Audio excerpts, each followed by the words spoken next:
मेरे भाइयों दोस्तों बुजुर्गों,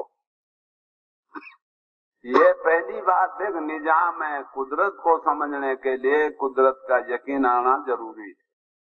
जब यकीन है कुदरत हासिल हो जाएगा फिर निजाम कुदरत भी समझ में आ जाएगा। फिर समझ आ जाएगा अल्लाह ने आसमान की कायनात को बनाया तो किस काम के लिए बनाया। कायनात भी समझ में आएगी, काम भी होगा समझ में आएगा। कायनात ऐसी नहीं बनाई और उसको कोई काम ना दिया, ये भी समझ में आ जाएगा। जमीन कायनात अन्नाल बनाई तो किस लिए बनाई।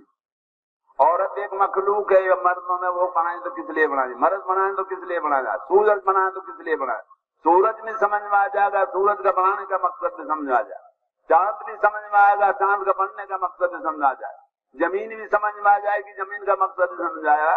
लेकिन मखलूक के मकसद को समझने के लिए कुदरत का यकीन का आना जरूरी है और कायनात का यकीन का निकलना भी जरूरी है। तो বলতেছেন যে ভাই, কুদরতি নিজামের ইকিন পয়দা করা এটা সর্বপ্রথম জরুরি। বলতেছেন যে ভাই, মেহনত করে যখন কুদরতি নিজামের ইকিন, আল্লাহ পাকের কুদরতি নিজাম, যে এই নিজামের ইকিন দিলের মধ্যে বসাবে, কুদরতের ইকিন হাসিল হবে, তখন কায়নাতের অবস্থাটা বুঝে আসবে। কায়নাতকেও আল্লাহ পাক কেন সৃষ্টি করছেন। বলতেছেন যে কোন জিনিসকে তো আল্লাহ বেকার সৃষ্টি করেন নাই, কিন্তু এই কথাটা বুঝে আসার জন্য সর্বপ্রথম মানুষের দিলের মধ্যে আল্লাহ পাকের কুদরতি নিজামের ইকিন বসাইতে হবে। কুদরতি নিজামটা বুঝে আসতে হবে, দিলের মধ্যে বসাইতে হবে।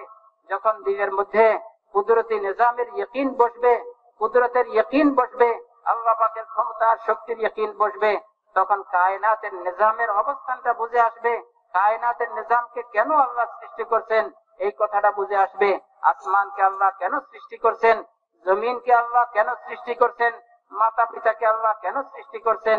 বলতেছেন যে চন্দ্র সূর্যকে আল্লাহ কেন সৃষ্টি করছেন, কায়নাতকে আল্লাহ কেন সৃষ্টি করছেন, এই কথাটা সহজে বুঝে আসবে যখন কুদরতি নিজাম বুঝে আসবে।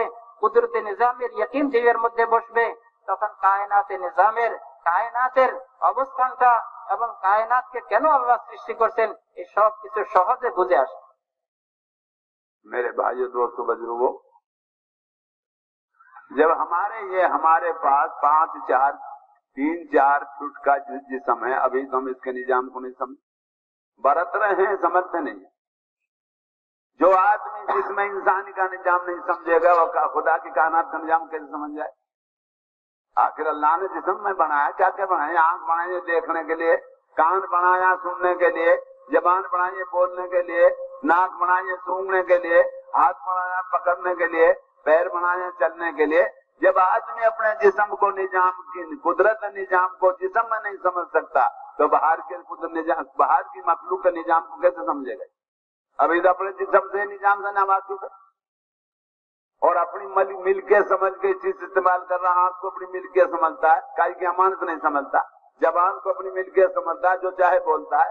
हाथ को अपनी मिलके समझता है, जो चाहे पकड़ता है, जो चाहे छोड़ता है। पैर को अपनी मिलके समझती, चाहे जहाँ चलता है जहाँ चलता है। जब हमें बात है जिस्म के मालिक नहीं, जिस्म के निजाम को नहीं समझ सकते तो इतनी फैली हुई नहीं कुदरत इबाद मखलूक के निजाम को कैसे जल्दी समझ। তো বলতেছেন যে ভাই, মানুষ তার শরীর যে 4 ফুট 5 ফুট শরীর, এই শরীরের নিজামই তো বুঝতেছে না। বলতেছেন যে এই শরীরের মধ্যে আল্লাহ যে কুদরতের দ্বারা কতগুলি জিনিস সৃষ্টি করছেন। বলতেছেন যে ভাই, এই আমাদের বডির মধ্যে যতটুকু আছে অতটুকুর নিজামে বুঝতেছি না, এই পুরা আলমের নিজামকে আমরা কিভাবে বুঝবো। বলতেছেন যে ভাই, আল্লাহ আমার শরীরের মধ্যে চক্ষুকে সৃষ্টি করছেন দেখার জন্য, হাতকে সৃষ্টি করছেন ধরার জন্য, কানকে সৃষ্টি করছেন শোনার জন্য, জবানকে সৃষ্টি করছেন বলার জন্য, অঙ্গ প্রত্যঙ্গ সৃষ্টি করছেন এক একটা কামের জন্য। বলতেছেন যে ভাই, আমি আমার শরীরের এই অঙ্গ প্রত্যঙ্গগুলির অবস্থানটাই এখনো বুঝতে পারি না।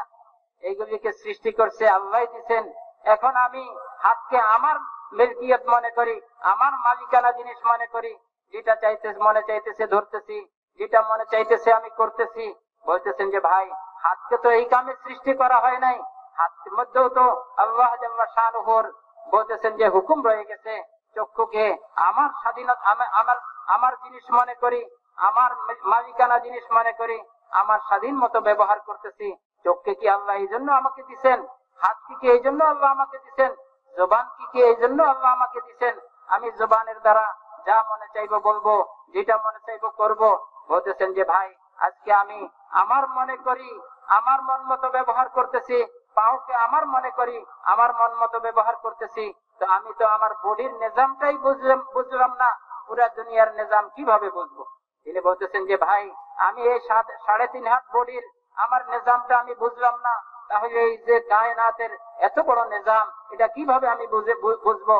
এই জন্য বলতেছেন যে ভাই আল্লাহ জাল্লা শানুহুর বানানো জিনিসের নিজামকে বুঝার জন্য সর্বপ্রথম আল্লাহর কুদরতি নিজামকে বুঝতে হবে।